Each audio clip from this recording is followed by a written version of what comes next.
Olá, telespectador amigo, estamos de volta com o programa Conexão Alfa, um programa do Instituto de Pesquisa e Tratamentos Humanísticos, o IPTH. Eu falo convosco, sou o Dr. Celso Schaefer, sou psicanalista sistêmico e sou teólogo clínico.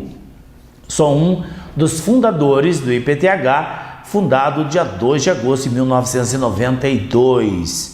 Temos aí um quarto de século de história e de experiência na lida com o ser humano.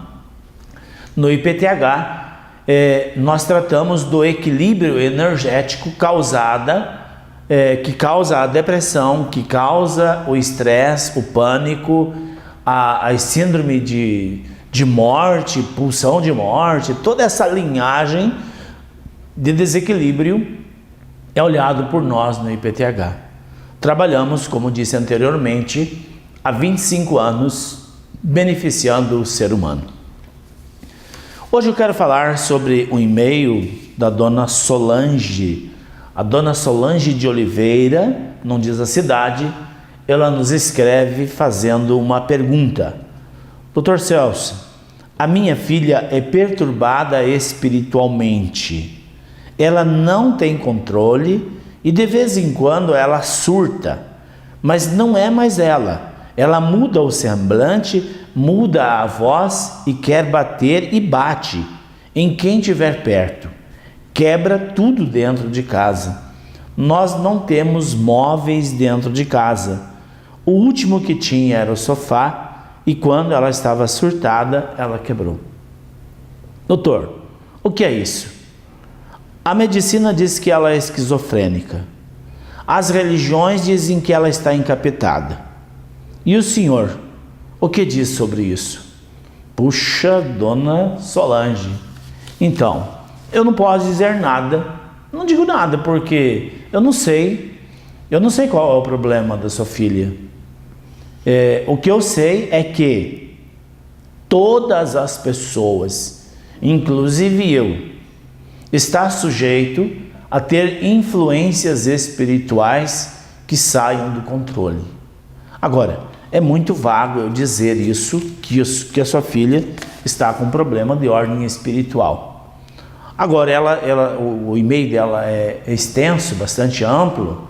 Ela diz que a filha dela é normal, que a filha dela trabalha, mas ela surta de vez em quando. Então, aí eu já diria para a senhora, o esquizofrênico não trabalha. O esquizofrênico, a palavra esquizo significa divisão, divide o racional e o inconsciente e vira uma confusão na mente da pessoa. Então eu já descartava essa questão da esquizofrenia. E ela diz que a filha trata de esquizofrenia há mais de 20 anos. Mas ela trabalha, tem emprego fixo. Então, na minha visão, já descarta esta questão aí da esquizofrenia. E também eu não conheço nenhum esquizofrênico que surta desse jeito. E o que causa a esquizofrenia, vamos supor que fosse esquizofrenia. O que causa a esquizofrenia é a obsessão espiritual. Existe ali no magnetismo da pessoa um espírito imantado. Mas não é só essa questão. Eu falei que um fator é uma possessão espiritual.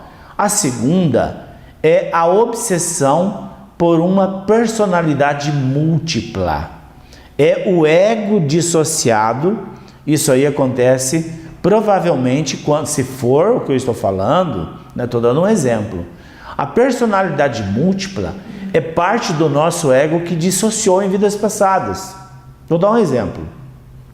Vamos supor que a pessoa suicidou-se na vida passada.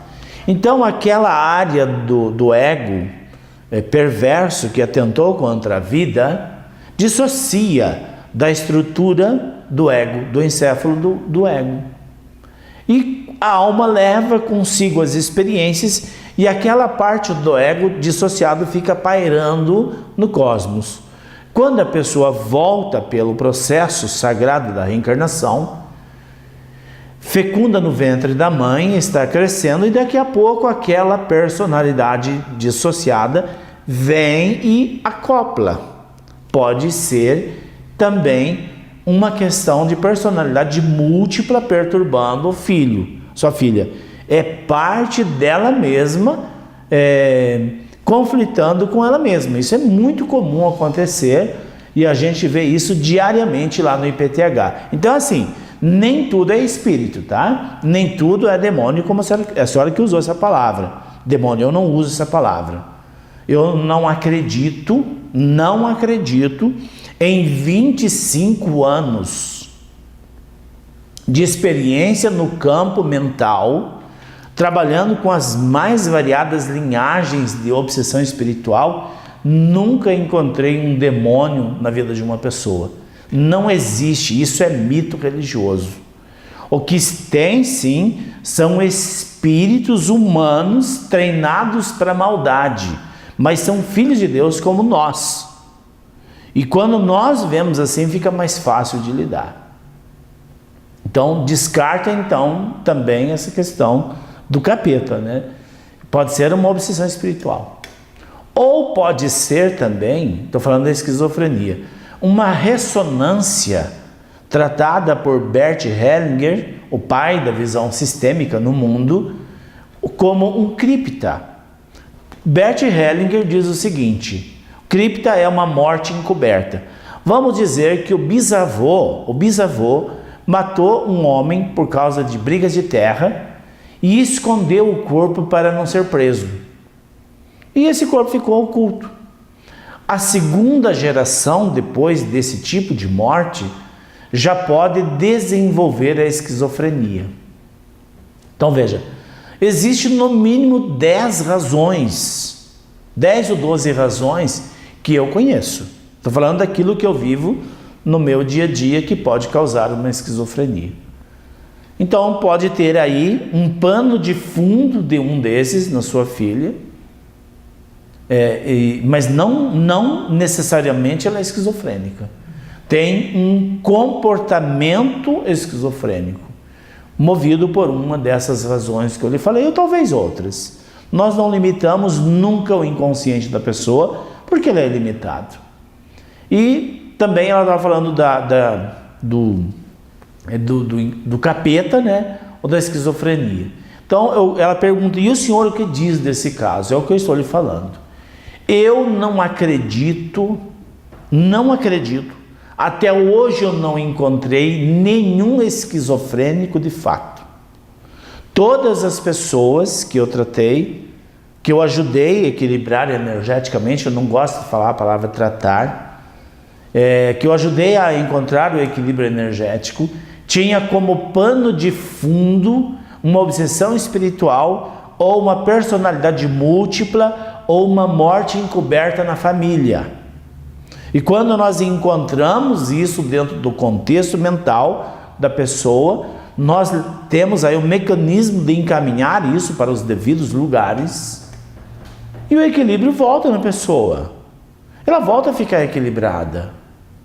E aí dizem que a esquizofrenia desapareceu. Por isso que eu falo, eu não acredito em doença. Existe uma sombra da mente. E o nosso trabalho é levar luz para esta área oculta da mente, que automaticamente vai proporcionar aquilo que chamamos de cura. Então, falando nessa questão aí de neuroses, né, e psicoses, eu acho, o meu ponto de vista é o seguinte: a família que tem uma pessoa depressiva, que tem uma pessoa com síndrome do pânico, ou que tem surtos psicóticos, ou que tem esquizofrenia, ou que tem epilepsia, eles nunca deveriam fechar a mente para a palavra não tem cura. Jamais a família deveria aceitar essa palavra não tem cura. Por que, Dr. Sheffer, que não deve aceitar esta palavra? Porque uma vez aceita a palavra, a mente da família começa a vibrar numa dimensão não tem cura, e vai piorando a situação da pessoa a cada dia. A cada dia vai piorando. Então, independente do diagnóstico, é de responsabilidade da família acreditar que existe solução, acreditar que existe um mecanismo capaz de trazer luz naquela parte obscura da mente que está adoecendo a pessoa. E quando nós acreditamos que há um mecanismo capaz de trazer solução, as mentes começam a fazer links. Links é uma palavra da internet, né? Se linka um site com o outro. Linkar é fazer pontes. E daqui a pouco alguém te fala que lá em tal lugar é possível ajudar a pessoa da sua família que está doente. Nós temos provas contundentes do que eu falo para vocês. Há poucos, talvez aí uns 3 meses, talvez, eu atendi uma pessoa vindo de Londrina e ela disse que ela estava internada numa clínica psiquiátrica e lá durante os surtos que ela teve, uma das enfermeiras chamou a mãe dele.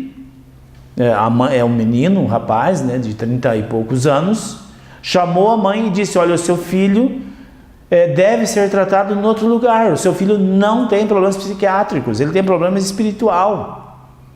E a mãe tinha aceitado a palavra, não tem cura. E a mãe falou: imagina, impossível. E esta mãe levou esta notícia para casa e disse para o pai do menino: olha o absurdo que a enfermeira me falou, que o nosso filho não tem problemas psiquiátricos e o problema é espiritual. E o pai falou: yes, eu sempre imaginei que tinha uma solução. E aí então esse pai convence a mãe e trazem esse jovem para o IPTH. E eu falei: vamos ver se a gente consegue ajudar. Então, às vezes a gente deixa os pais ficarem na sala. E os pais assistiram o desdobramento do filho, aonde existia um espírito imantado no filho desde os 2 anos de idade. O filho nunca foi normal. Com 2 anos de idade, essa criança chorava, não ia no colo de ninguém, só da mãe, não dormia, não comia, era um terror. E depois veio com problemas ainda na juventude, na adolescência, e chegou na fase adulta, ele surtou. Então os pais puderam assistir ali um desdobramento psíquico, aonde a gente abre a frequência mental da pessoa, aonde está o pano de fundo da pessoa, e a própria pessoa narra para nós em detalhes quem está ali, por que está ali e quando, qual foi o dia, a hora e o segundo que aquela entidade magnetizou nele. E esta mãe então assiste esta sessão, e quando nós acabamos a sessão, ela falou: doutor, esta metodologia não pode ficar em 4 paredes.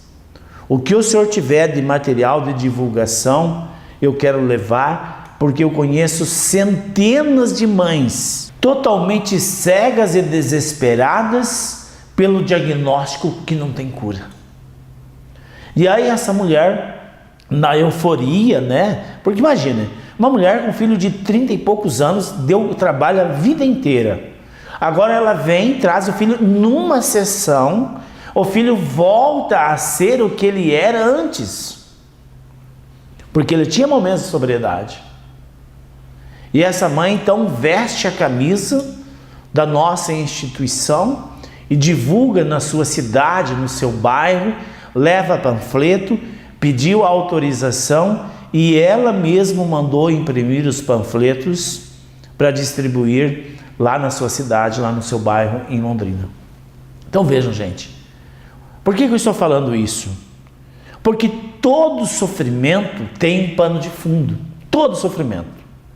Eu cito um exemplo e gostaria que você entendesse.